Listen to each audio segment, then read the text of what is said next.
You can learn a lot about how a country sees its people by how it handles human waste. Because, yes, too, that is part of the food system, even if no one likes to talk about it. And how we talk about literal poop matters.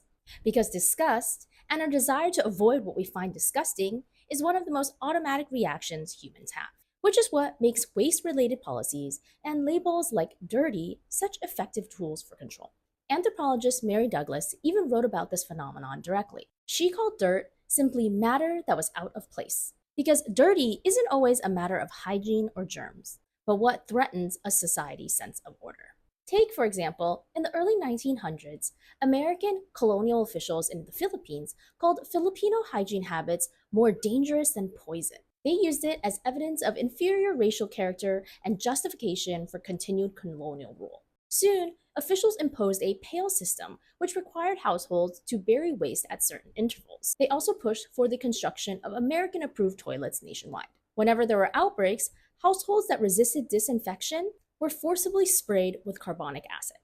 This logic of controlling bodies rather than addressing infrastructure gaps can also be later seen in India, where the government launched a campaign to stop open defecation by 2019.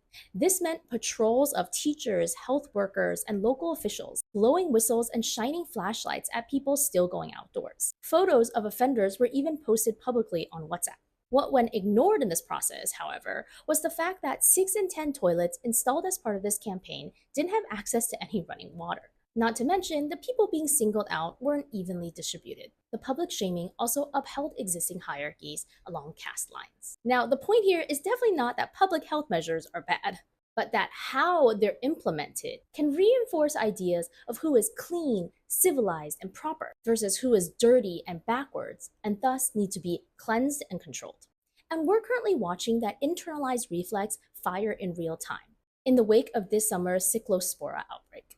Some corners of the internet immediately blamed illegal farm workers for defecating in the fields to cause the outbreak, despite no evidence to that effect. What actually is well documented, however, is that the basic field sanitation required by federal law, like toilets and hand washing stations, are consistently absent.